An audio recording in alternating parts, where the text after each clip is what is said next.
I remember when we were strong.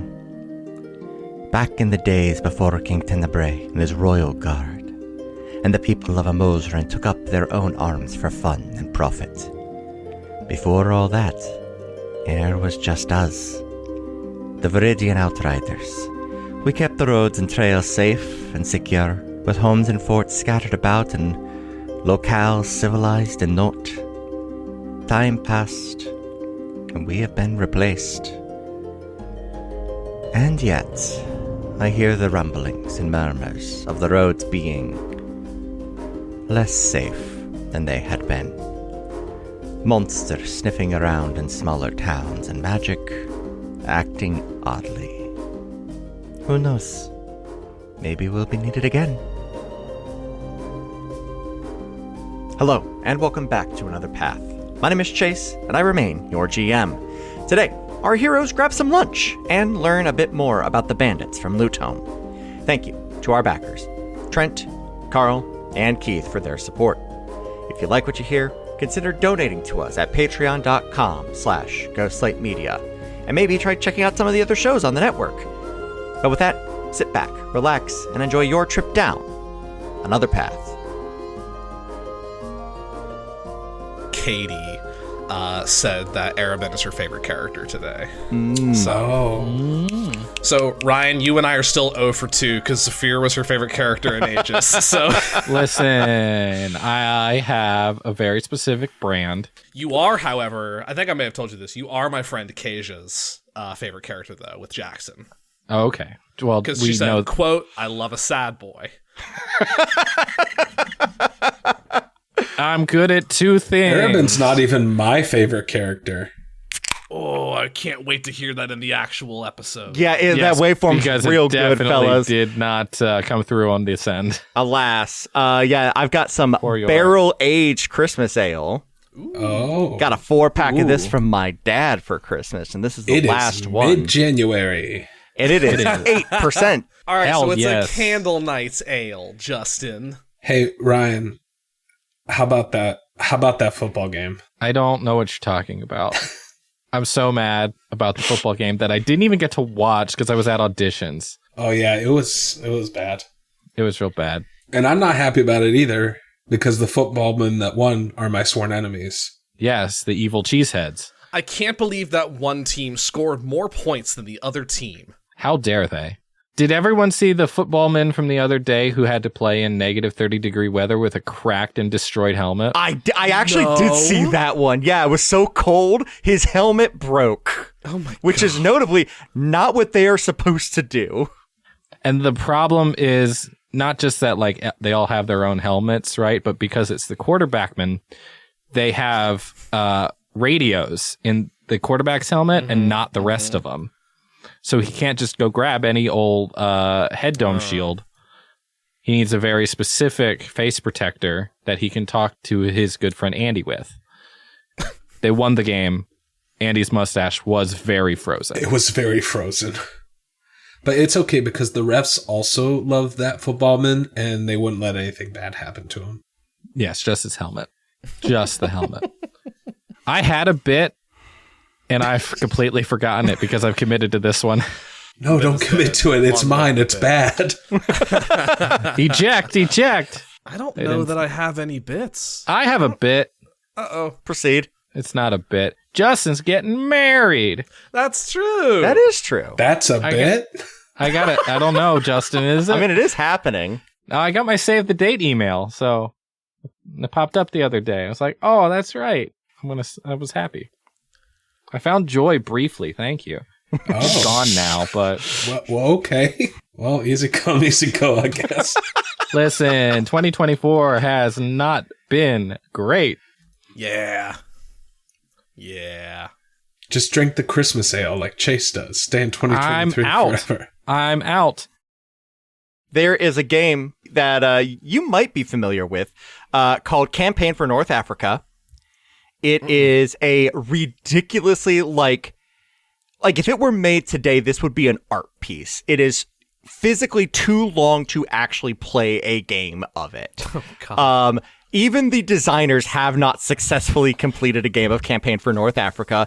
Like, a single round is like hundreds of hours long. What the fuck? Yeah, it's real dumb. It's a World War I, like calling it a war game, effectively. Yeah, like war yeah. game, but also, yeah. But like tabletop or Tabletop, 100%. Okay. Like, look it up. It exists. There was a stretch goal, I want to say, for some MCDM project where they would play a single round of it and record it for posterity God. because it is so long and dumb to play. That Do sounds tables so, even last hundreds of hours? That sounds so boring. The reason I bring it up is that it is commonly accepted that in that game, even though almost no one has ever played it and very few people have completed it, that Italians are the hardest army to play with because they require extra water as a pasta tax. Because they have to cook the pasta with the water. And so you have to have more water for each of your Italian soldiers. What the fuck? That's what I like to hear. Now, I will say, on the subject of tables, when Undertaker's around, tables only last like 3 minutes. Toms. Don't let him near your Campaign from North Africa game. Doom. Justin, I have exciting and simultaneously disappointing news to share. That's the only kind of news I like to hear. In Legends Arceus, I caught my first shiny. Do not do that to me. What'd you get? Hold on, can we guess? Can we guess? I'll tell you right now, it's extremely disappointing. Oh, okay. So Okay. it's you got your shiny Espeon and you're sad about it. You got your shiny No. Growlithe. Bidoof. No. Shiny Gyarados, which is just red. Oh, no, it's Ponyta. I'm not counting that one Okay. because the game gives you that one. That's why I was saying it was disappointing, because it doesn't actually count, because it just no. gives My it to first ya. like organic shiny in the wild. It Non-GMO was- shiny. It was a Combi, Oh. and it was worse. Was it male? Combi. No. So it won't even fucking evolve. The forever Combi. And I've been playing this. This has been my my bedtime game with my girlfriend before we go to bed. And she thinks all the Pokemon are very cute and gets sad when they evolve because they get less cute. That is how and Pokemon's work, yeah. That's how I got- evolution works. And I got Children the also. Combi. Point. I got the Combi and I was like, holy shit, oh my fucking god, a shiny! And then I was like, oh. Oh. She's like, what? It's cute. I was like, you don't understand. I was so defeated. You don't Were you understand. able- It's going to be cute forever. can never Were be you strong. able to explain it to her, or were you Yeah. just so Yeah, far yeah, yeah. beyond? You were No, incapable. I was. Like she's savvy with Pokemon and more as we've been playing. But God, I was so disappointed, and my disappointment was palpable. And I think that's what she didn't understand of why I was so defeated. It was my first fucking shiny, and I'm gonna have to live with the fact that my first shiny was a fucking male Combi. I mean, Combi's got a decent shiny. Griff, mine was a Hoppip. No, I'm sorry, mine was a Jumpluff. Which is I fuck with Jumpluff. yeah, Jumpluff's Jumpluff. Hey, pink. it's fine. It's fine. It's just the dumbest Pokemon name to say in a given moment. It Is it though? It's real bad. It's real. I will give you real bad. Is it the dumbest one? It's not the dumbest. It's I it's believe there's up one there. named Kling Clang. Here's the thing. I feel better saying Kling Clang than I do saying Jumpluff. I like Jumpluff. Here's the thing. I also like Jumpluff is fine. It is in Scarlet. So it's it is an actual normal odds, 1 in 8,000 or whatever shiny. Yeah. But You want to talk about dumb names? There's a Pokemon named Buzzswole. That's pretty dumb. And it's a thick bug. He poses like he's some sort of mass jarter. I mean, look, we could get Zan on here probably within a Yes. span of 15 minutes to get his canned rant on how dumb Pokemon names are. It's one of my favorite things. It is genuinely phenomenal. He better not come from my boy Vanillish. Listen, I got to tell Zan that there was a tea kettle Pokemon, and for a brief second, he had a glint of hope in his eye. And then he saw the Pokemon, and that hope died. Sinistea. Oh, okay, Sinestee's a teacup, Poltegeist is the pot. Okay, get your facts straight. Eat my ass, Justin. Hey, Justin. Yeah, what's up? Justin. Yeah, hey, how's it going? Hey, fucking Justin. Yeah, what's up? This would be so Hey, you want to play some D&D? Yeah, let's do that. Okay. A snowstorm pelts Bering for the third straight night. Miller's Pond has frozen over. Comfortable columns of smoke rise above snow-strewn streets. Snow drifts pile and obscure the headstones in the town's small graveyard as a lone figure braves the weather. They look up at the rounded roof of the large, conspicuous crypt in the center. She would rather have stopped at the inn for the night, but orders are orders. She steps into the crypt and, with a steady hand on a stone railing, descends into the crypt of the Outriders. With the letter of introduction in hand, this is just another mission. It is the day after the approach of the stranger. Skies are, for the first time in several days, clear. A missive goes out to each of you to come to the crypt. There's news of the Erskine. Fuck. Ooh. You each arrive a little bit ahead of schedule and make your way to the cafeteria a little bit before noon to grab some lunch. Yeah. It's time to level up, my friends. Woo. Level up time. Let's go. What level Okay, are we now? I have a 6? We're level 6. 6 of them. I have a very heavy level up, so I don't know if that means I should go first or I should go last. I'll go first. Okay, Cecil okay. is level 6 now. I am at a solid 39 hit points. My armor class is still 10. My initiative bonus is still 0. Brother. I got a new spell slot. I got a new spell. I swapped out a spell.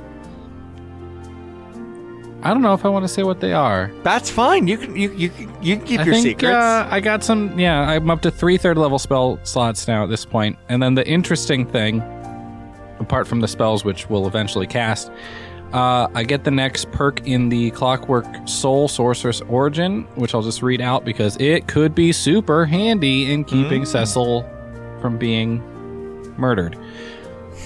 Bastion of Law. You can tap into the grand equation of existence Okay. to imbue a creature with a shimmering shield of order. As an action, you can expend 1 to 5 sorcery points to create a magical ward around yourself or another creature you can see within 30 feet of you. The ward lasts until you finish a long rest or until you use this feature again. The ward's represented by a number of d8s equal to the number of sorcery points spent to create it. When the warded creature takes damage, you can expend any number of those dice, roll them, and reduce the damage taken by the total rolled in those dice. Ha. Interesting. Yes. So you basically get, like, almost at will temporary hit points. Basically, yeah. Sorta, yeah. Sorta. Damage reduction, at least. Damage reduction, yeah. So, D&D it's not 3.5 concentration. It's not a spell, so it's not concentration. Right. Yeah. It's not a spell, it's a feature. It's a feature. So, yeah, I can only have it up on one person, though, at a time. Ah, okay. Okay, that makes sense. And if I'm using my sorcery points this way, which is super cool, means I'm not using them to do other things. Which are Yeah. also all super cool. Yeah. And what are you having for lunch? So you know how the day after Thanksgiving and then like the next week and a half, you just are eating Thanksgiving Turkey Day Are leftovers? you eating a sandwich with a moist maker? It's just, the fish chili. There was so much of it that There was so much. there of was it. so much leftover fish chili that it's been turned into a bunch of different things. I do want to re-clarify, we are fully 3 months afterwards. Chase, It keeps well. There was so much of it. It was the 69th. We went hard. We also went hard. Hey. Very well. So it's like some of it got frozen and turned into fish chili popsicles. So that's what lunch is. Canceled.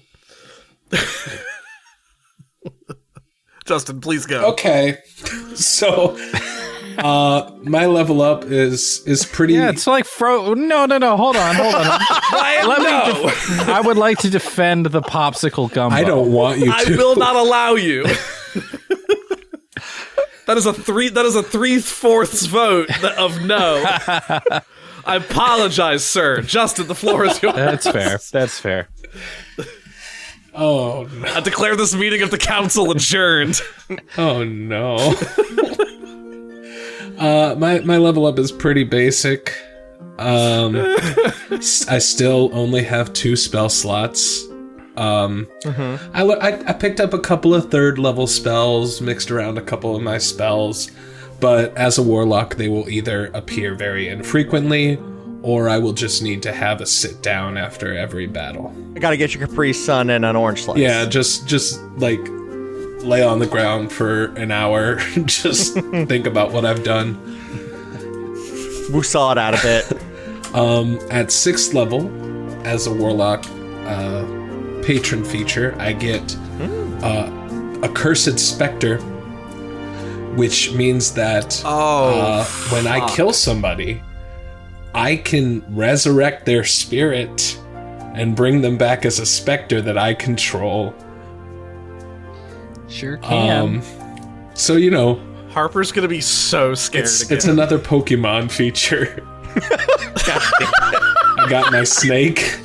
How do I keep fucking ending up running familiar quest? Sorry, bro. I got my snaky boy, and I got my ghosty boy. You've got your Arbok, you've got your Duskull. That's basically my level up.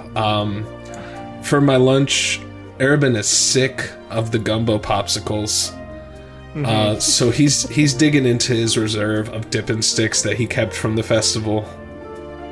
And he's having a bit of a throwback. I will say, you are in the cafeteria. Like, there are cold cuts. There are, like, things available for you to have a good lunch. What do you think the stick of the frozen gumbo chili is? Again, cancel. Justin just yes-handed me. Just hard. I'm leaning just into it. Frozen roast beef sticking out of the gumbo. No, the Dippin' Sticks. I hate it's this. Vile. Directly to jail. On second thought, Arabin is having an apple.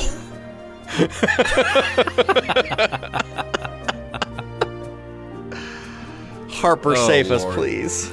Yes. Okay, so level 6 Artificer. I get several things. The main thing is I get tool expertise. So any skill check that I make using my tools, I get double proficiency in. Handy. That includes thieves' tools. Ooh. Yeah. I also get some new infusions. So the ways that I trick out like my armor and my weapon and I create like the shell phones. Previously I knew 4 total infusions and could have any 2 of them active at the same time. Now I know 6 total infusions and can have any 3 of them active at the same time. And there's like a new echelon of options that I get. Nice. So the 2 new ones that I chose, and this is going to come actually in the form of gifts to the fellas here. I'm sorry, in GIF form? Yes. GIF? GIF? No, in GIF form. Yes, you guys are going to get some early Candlenats GIFs. So like while we're doing this, by the way, I'm having some chicken and waffles that I made myself, goddammit, because fuck this cafeteria food. I've been working on a lot of stuff over the past like month or 2. So I have some things for you guys. First off, I hand out a pair of platinum rings to each of you guys. And I have one as well. This is so unexpected. This is not a marriage proposal, Arabin. Oh, okay. Halflings don't propose with rings culturally. No, this is like something for a magical component, so I can do something down the line with it. But Arabin, if you take a look at your ring, and as you kind of like turn it over, there's like some like temporary inscription that has been like magically infused onto it. Currently, this functions as a spell refueling ring. Once per day, you can recover 1 expended spell slot of 3rd level or lower. I just liked Chase's deep sigh. Now that is 1 spell slot per day. Like, Yeah. That's 50% more spell slots. and for what it's worth, if this is happening in combat, you do have to use your action to activate the ring. But it's still clutch and handy. Yeah, but I have played a warlock before, and Justin did cop to what one of the spells was off mic. Yeah. And I know that I was a pain in both of your asses with this character with that spell, and I know what's Yeah. coming for me. Yep. And I am already rethinking every combat I was thinking of throwing at you for the next 6 months. And Good. frankly, like puzzle encounter, anything really. Yeah. Justin, for what it's worth as well, this item does require attunement. Okay. And then, Cecil, Yes. do you have your stole with you? Always. Can I see it for a second? Yes, there you go. Harper takes out a, it looks like a needle and thread, but it's a really large needle and a very thin gauge wire that she actually, like, briefly and magically runs through the length of the stole. And then wraps it back over your shoulders. This is my other new infusion called a Mind Sharpener. This has 4 charges. Anytime you would fail a concentration check, you can choose to succeed by expending a charge. Oh, Boise. And then I do have a gift for Katie as well. I'm not. Oh boy, I'm not saying I literally just took 2 new concentration spells either. But I've got my plans have plans now.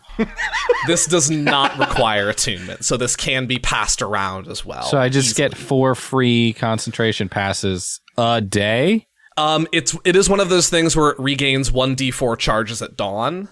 Okay, cool. So it's not possible. It's possible it doesn't have all 4 charges at the start of every day. Yeah, But still, sure. it's if you lose a concentration check, you can just burn a charge and gain that and just pass it. Hell yes.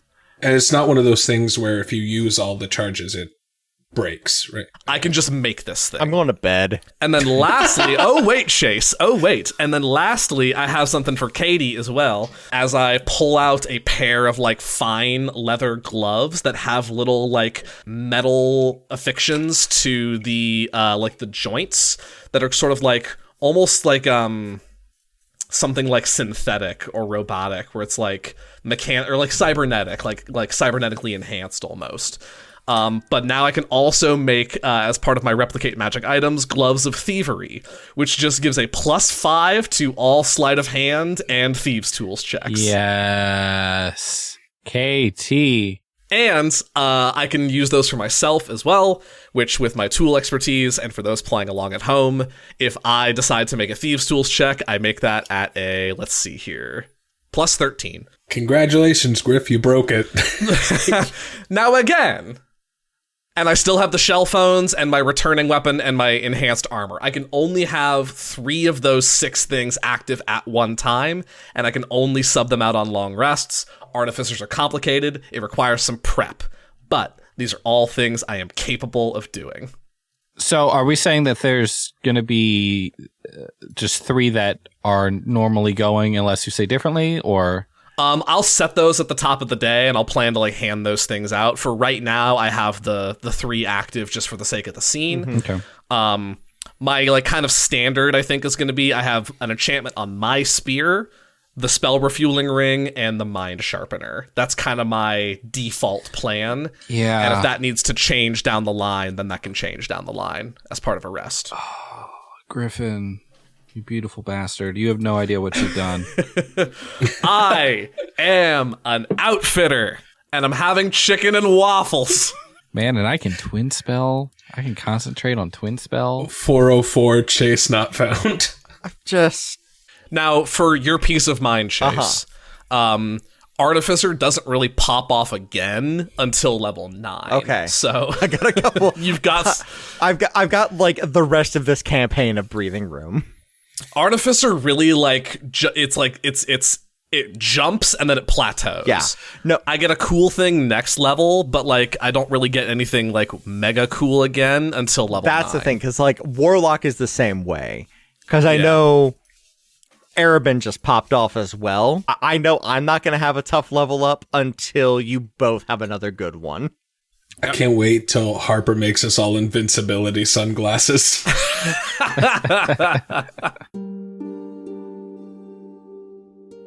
As you all finish up your lunch, Luca appears in the doorway. He motions for you three and a few others to follow him into the briefing room. It's a low, circular stone room with a crackling fire in the middle. At one time, this room was used for funerals. It's common knowledge. These days, though, it is for discussion of the rare, larger mission that comes up. You are joined by a few others, and without even thinking, all of you are able to clock that these are many of those that were first responders with you all at Loot Home. A woman stands at the head of the room, flanked on either side by High Captain Luca Sutton and the newly minted Knight Captain Meredith Galhoun. The stranger is human. In her mid to late 30s, curly brown hair tied back in a very professional knot.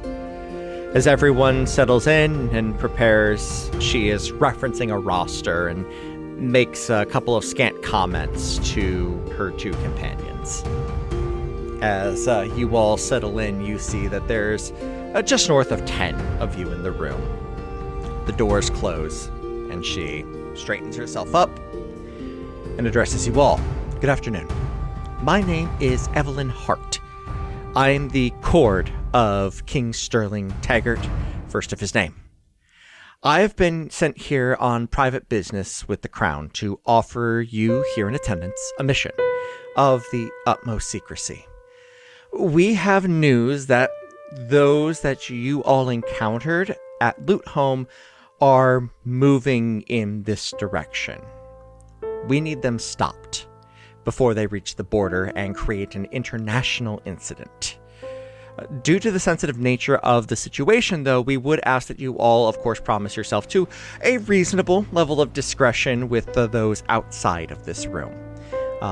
In addition to this being an ongoing security threat that may cause a panic in the general populace, frankly, we don't know enough about exactly what's going on to be able to offer anybody a satisfactory answer to what is actually happening.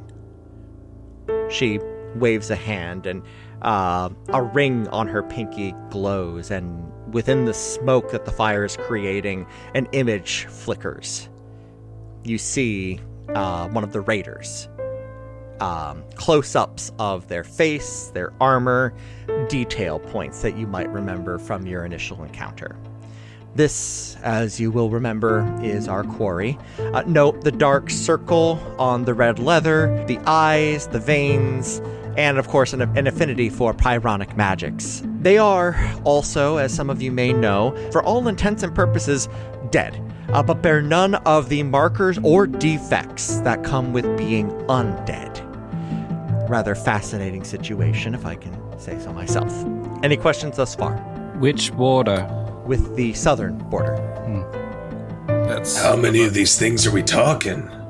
I mean, I fought just 2 of them, and they did some damage. These things are no joke. That is what you encountered. However, there are many more. What you encountered after what happened at Loot Home, best as we can tell, you arrived several hours after the initial incident. There were likely many, many more that actually did the raid. And we think we have tracked at least a portion of them heading in this general direction towards Amosrin. Anyways, she waves her hand again. and the image changes. It is replaced by an elegant golden reliquary, made to look like golden vines latticed in the shape of a box, pulsing with a red light. Cecil, I don't have to tell you what this is. Cecil visibly recoils. I have been given leave by the Crown to read you in on a bit more of what we believe is going on here. This is not the first time we have encountered something like this. There was a situation some years ago where a cult was caught with a very powerful magical artifact that caused its worshippers to transform into, well, individuals with these similar markers. Not the armor, of course, that is a new development, but the eyes, the veins, the dead and undead natures. This artifact is known as the Erskine device, at least colloquially. We never really got an actual proper name for it. As far as we know, that the artifact was destroyed at the time of the end of the last situation. They were known as the Erskine at the time, well known for wild and erratic behavior, and this is where things seem to be differing. We've had spies, scouts, mainly of course, keeping tabs on where these individuals are moving. They're moving with greater intent than their predecessors. Frankly, we believe that someone has come into possession of this artifact, and they are using it to control these creatures. Well, people, creatures, it's really hard to say at this point.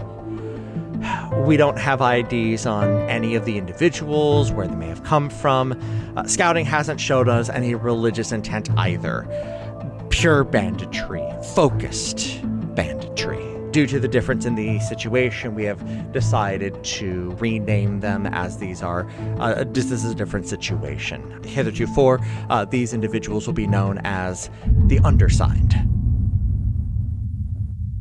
The Undersigned are on the move, and she waves her hand again, and the ring on her pinky glows, and the image is replaced from the Erskine device to a map showing a wide possible band of movement moving through the southern part of Taggart towards Amosran, with bearing in a possible sweep. Point of clarification just for myself.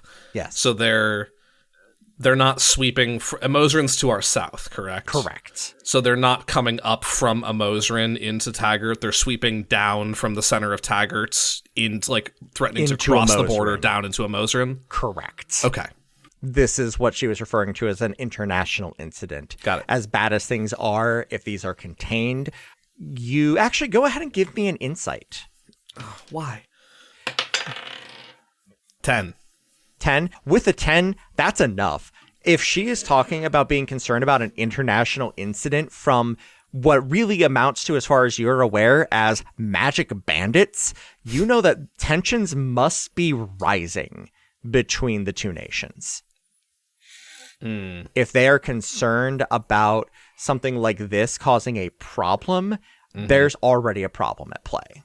Insight's not my bag, but while we're here, can I glean anything about whether or not the magical banditry thing is sort of like underselling the truth of the matter? With a 10, it's certainly possible. Okay. There definitely could be more going on, but at that's a 10. Like, it's hard to say. She's talking, you're really being hit with a fire hose of information right now. And the moment you try and glean on something, she's already talking about something else, and you know that every word of this is vital. Yeah. Harper's just like, our king's looking out for us. Nice. Also, all of you would know this, Cecil, you especially, this is more support than the Crown has offered the Outriders in quite some time.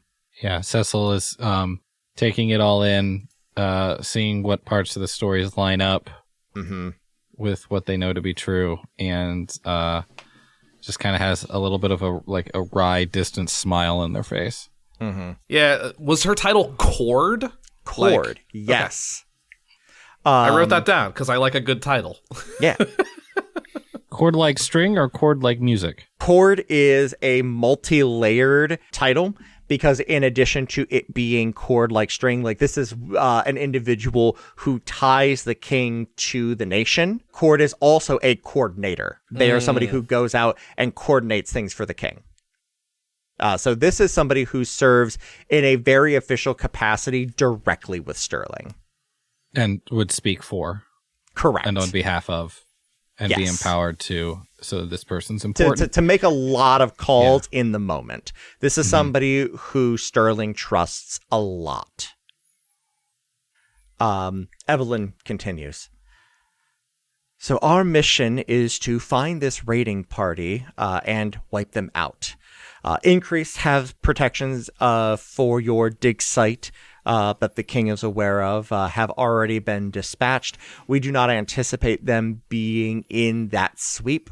However, more protection is probably good in a situation like this. They're too far out east, though, for them to be a major concern. In the meantime, though, we are going to be moving forward with figuring out exactly what is going on here. So with that in mind, some of you are going to be dispatched tonight to go ahead and move forward as a scouting party. Your knight captain, is that the title?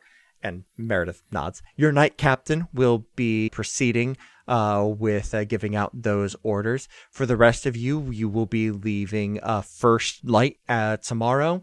And of course, we will be furnishing you with a few extra utilities as well, just to make sure that everybody stays connected and coordinated. In the meantime, though, of course, you will be compensated for doing this great work for the nation. In addition to a traditional, typical donation to the crypt itself, I have also been authorized to give 300 gold to anyone who would undertake this mission. So the plan is just a direct attack? That sounds like a suicide mission to me. Not quite. Great question, though.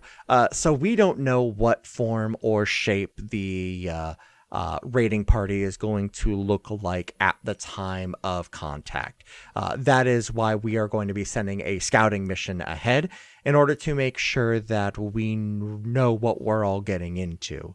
I will be accompanying you. I'm no slouch myself, and we'll be able to kind of monitor things as we go. Like I said, I've got some ways for us to be keeping in contact with each other as we move forward in this. But with that in mind, outside of that, it's really hard to say. Our plan of attack is going to rely heavily on what we are going to be looking at when we actually catch up with them. Or more probably to the point, when they catch up with us. Hopefully we'll be able to set up some kind of an ambush or something, but it's hard to say. Does it look like there's a point of origin or a point they're returning to, or does it appear like they're consistently moving? They have been moving pretty, not erratically, not like last time. And she looks at you meaningfully, and Cecil, you know that she knows who you are. It's not like last time, no. It's, they are moving with direction, but they are very clearly trying to hide that direction or where it is coming from. We do not believe this is the ultimate source of the undersigned. However, it is certainly a reasonable population, particularly for what they can do in those numbers. So we need to stop this group, but we don't expect to find the device with them. Correct. We would still need to keep looking. This is not a fact-finding mission. This is a defensive one. Understood. However, those of you in this room are the ones who have the most direct contact with that entire situation. You were at the ground at Loot Home, and that is really everything that we need at this point. People who are already aware of what they're going up against and can make that informed decision for themselves. Any other questions? How much time do we have to prepare? Your, and she references her sheet, talk, right? Yes. Looks at Meredith, looks out at you. I believe you will have the day. Like I said, some of you will be leaving very, very shortly in order to get a scouting mission going. I But yeah, it doesn't look like you've been selected for that. And Meredith shakes her head, looking very squarely at Ignis. He can be quiet. But you can't, Harper. I disagree. And I gesture to my breastplate that I've made over the... I got a +5 stealth, Meredith. All right, What the fuck are you talking you've about? gotten better. You've gotten better. Thank you. And she just kind of gestures. Make sure your people know. These things may look unassuming, but they are strong, and they are quick, and they can dismantle a group in an instant. Evelyn looks at you, Arabin, and flicks through her notes and looks back up at you. Cronin, no, I want to... We are treating this with the utmost seriousness. You know, as a part of me being able to speak a little bit more freely amongst this crew here, I can say that the king is treating this with the utmost of seriousness. He was a part of the group that dealt with them the last time the Outriders ran into this kind of a situation, as has your High Captain Luca here. This is all being treated as seriously as we possibly can. We are moving with discretion only to ensure that we do not create an undue panic. Yeah. Does there appear to be any sort of leader with this group? With this group, there seems to be someone locally acting as a leader, but it does not appear to be the leader. That would still be with whoever has the device, wherever that is, which is not today's problem. Understood. Correct. Cecil looks at Cordhart and also at Luca. Any chance we've got extra fire-resistant belts or potions? Luca nods. Yeah, we've got a couple of things that Cordhart has brought down with us to bolster our own supply, as well as a few other things. We'll get to all of that in a moment.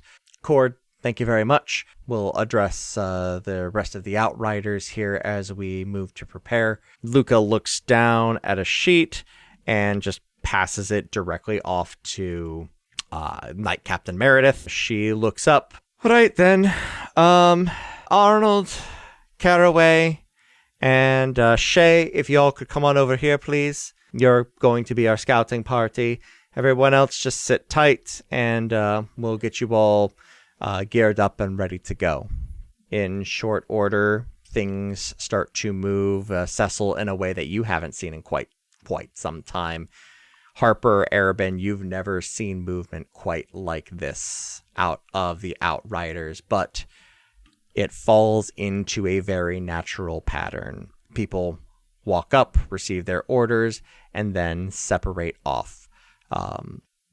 Evelyn hands off a handful of potions and items to the scouting party as they leave, and they take off. Cordhart nods back up to them. The rest of these I'm going to take down to your quartermaster. Is that okay? Meredith nods. Right then. Yeah, tomorrow morning, everybody just report to the quartermaster. You are all split off into a couple of different groups. And, of course, you three are together, as has been in a standard operating crew. We know how this... Man, that's real lucky. We know how this works. I was worried I was going to get split up from you guys. That would have been so bad. You don't split up the Iggy crew. Luca approaches the three of you. Are we sold on the name? Are we... I don't think so. I'm still open to suggestions. No, not the Ignis part. The Ignis part is delightful. It's that's stuck quite well for him. I meant the Iggy Gang. It doesn't... It's too many gurs. It doesn't I roll think it off has the a tongue. nice ring to it. There are a lot Iggy of Gang. Yes. See, Iggy Gang. See, it sounds good when you say This is what fucking Luca walks up Yeah, to. but when I say it, it's the Iggy Gang, and it's not great. What about the Crunchwrap Supremes? You leave my boy out of this. How dare you? Look, I was just spitballing here. Anyways, He's the heart of this team. Anyways, you'll be leaving First Light tomorrow. You'll be heading up north. Part of your dispensation is going to be a few scrolls of sending. keep those, ready at hand. I'm trying to work and finagle and get something maybe even a little bit more potent for the time of attack. We'll see if that ends up happening. In the meantime, prepare for that to be your only method of communication going forward. For right now, the plan is that, we're going to be sending the crew out. Meredith has talked her way into going out on this one somehow. I'm not sure how she managed that with me, but fine, whatever. One last mission. I get it. We all have to have one last one. One last one. Hey, huh? Hot Captain, Yes, Harper. is this all on the level? Like, not to try to be the one to, talk to the older Outriders about how things are done around here, but like, how often is it that the Outriders take orders from the king? Well, it's not orders, it's a contract. It's a contract I accepted on behalf of the crypt. Okay, fair enough. And frankly, and Cecil backed me up on this one, this is the most on-the-level thing we've had in a long time. This is what we used to do. This is what it was like. Not every day, not even every month, but a couple of times a year. Like before the Kingsguard got, big and bloated as it is today, like this is how we lived our lives. From mission to mission, coming on down here, having some I thought cord. Outriders just like patrolled the roads and, Yeah. Sure. kept the ne'er-do-wells at bay and Yeah. helped fix like wagon wheels For- and things like Throughout that. your Those are- life, yeah. That's what we've been doing, and even less of that recently. But before you were born, Harper, man, I remember when we were strong. Anyways, you got your orders. Will do. Rest Yes, up, sir. get ready, prep whatever you need to prep, and I'll see you tomorrow morning. I'll see you off. I gotta stay here for this one. All right. We'll take care of things. I know. That's why you're going. Oh. Harper has that sensation of like a new emotion that you haven't experienced before and you're confused by it. I'm like, oh God, is this what it's like to have someone believe in me? Arabin turns to Cecil. You gonna be okay? We need to root the source of this out. Maybe then. It's for the good of the world. It is. It certainly is. A lot of dark things in the world, Arabin. Sometimes you gotta be the light. There's an old saying that darkness can't drive out darkness, but, at the end of the day, the bigger darkness wins. We'll do what we have to. I've waited decades for this. I guess, let's gear up and let's get to it. I gotta slap the armor back on Ignis. What do Arabin's eyes look like right now? Or have over the past couple of weeks or month? His eyes are normal, but the amulet has been stronger. Not necessarily constantly glowing, but present. Mm-hmm. Can I have clocked that as well? The amulet? I think we have, for sure. Yeah. Yeah. Mm-hmm. Just enough to know. We don't know, but we are aware.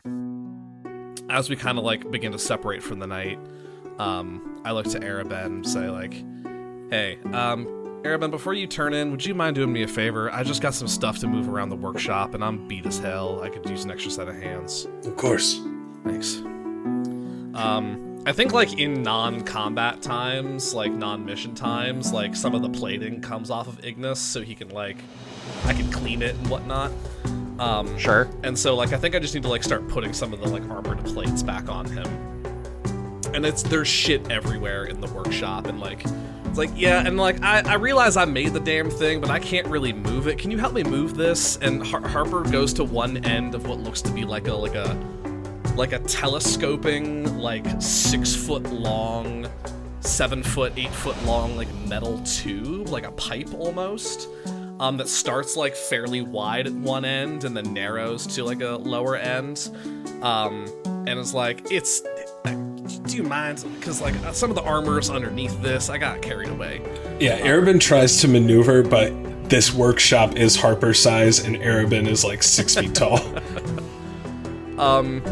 At one point, I would like to try to... I'm gonna try to do it discreetly, but there's no guarantee I'll be able to do that. I want to like try to like slip, essentially, and kind of like put Arabin in a position where he would need to like catch Harper. And as that happens, I want to like sneakily reach up a Tinker tool and cast Identify on his amulet. Okay. Yeah, if Harper slips, Arabin instinctively is going to catch her. Okay. Sleight of hand. Would I roll against this then? Yeah, perception check. Send me, and actually, rather than read it out, Bet. both of you send me your numbers on Discord. Cool. Did we tie or something? No. Justin, Yeah. say what you sent me. It was a perception check. I rolled a 1, which is a 0. My man, you are cursed when it comes to perception checks. Uh-huh. I'm going to say this one plays out a little bit differently for you than normal, Arabin, because normally when you roll this badly, a darkness invades your mind. But you are so taken aback because you have your friend's, like, full form, like, in your hands. And she is just, like, fully, like, the entire weight of Harper's body is on you. And it is something, like, it is a closeness, and I'm going to go ahead and just say, like, an intimacy that you have not experienced in a very, very long time. And I think that trust, that implicit trust, is just absolutely throwing you off your game. Harper, yeah, 100% though. You got like Tinker Tools just ting, and that resonance travels up your arm and like into, it's like listening with the back of your neck, if you've ever heard that phrase before. Yeah. And it's like, you just know. So yeah, like, you know that this is a magical focus. You know, like, there is not much information beyond that other than you know that there is a sentience to it. Okay. Yeah, you know something is in that amulet. I think that's new information for Harper. Probably. Arabin catches Harper, is just like, you okay? And I, like, flick the Tinker tool, like, back down, like, my sleeve of, like, my shirt. Mm-hmm. Yeah, sorry, probably just, like, slipped in a little, like, grease spot. I really need to clean up in here. I've been on such, like, a, you know, like, I've been working for the past month in here just on new stuff, and I'm, like, getting back up to my feet. Yeah, we don't want you getting hurt. Yeah. Yeah, wouldn't want anyone getting hurt. Yeah. So just move this thing over here. Yeah, and I'll get underneath it and shoulder it and move it off to the side. You know, set it down, wipe my hands off. Arabin, we're friends, right? Yeah. Okay. You tell me if anything was going on. Yeah? Yeah, I mean, what do you mean? We've talked before. Yeah. You know, it feels like you're under the thumb of something. Yeah, I'm doing okay. I'm doing what I need to do for the good of the Outriders. Are you doing what's good for you, though? I'm honestly not sure, but it feels pretty good right now. It feels right. Harper kind of grimaces. Listen, I'm not the best with words like you and Cecil are. Just promise me, if you think you're getting into a spot where, I don't know what the right analogy is, gone too deep, gone too far, if you get scared, Arabin, just, will you come and talk to me about it? Harper, your intuition's not wrong, but I'm not gone. I'm not going anywhere, and I'm not scared. Okay. But if I ever feel like I'm falling off that bridge, you'll be the first to know. Promise? Absolutely. Harper nods, contented. Alright, well, unless you and I both get some shut-eye then, apparently we got a mission on our hands. Again. Yeah. It won't be easy. Have any of them been? No. Night, Urban. Night, Harper. I'll spend like 5 more minutes in the workshop, just slapping some polish onto Iggy, and I'll feed him some glass and a little bedtime snack, and send him off to Dreamland, and I'll go turn in for the night. Could you, for those of us playing along at home, describe how you send the construct off to Dreamland? I light a little candle, and it's his favorite scent, which is grease. And Sure. Yeah. I read him a little bedtime story, which is, do mechanical tortoises dream of mechanical fish? It's a really short story. The answer is no. And give him a little pat, feed him some nighttime glass, and then he tucks into his shell. And then a tune is heard. It goes dung dung doo dung dung.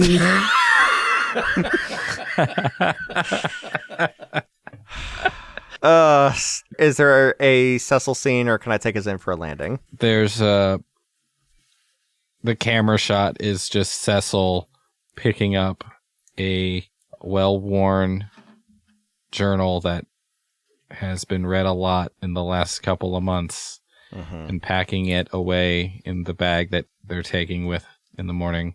Sure. You've been thumbing through it a lot, though. This journal. Going over it over and over. Give me a perception check. Perception. That's a natural 20. With a natural 20, when you walk in to your office, there is a smell of a familiar perfume smell in the air, and the journal is slightly askew from where you left it.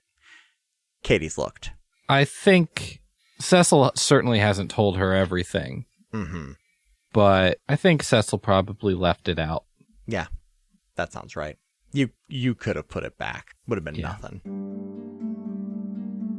The three of you rest, getting one last night of sleep in a comfortable bed.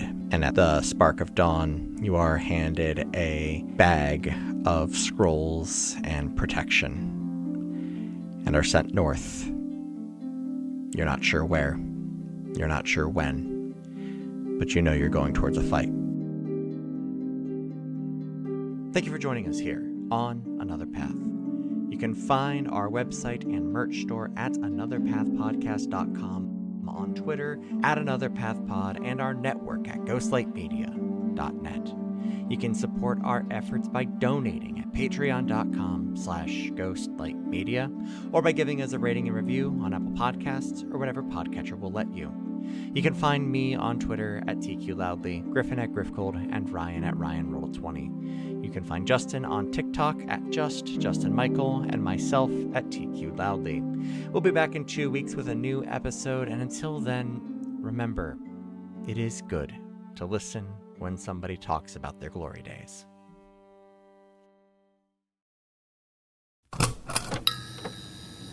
This has been a Ghostlight Media production.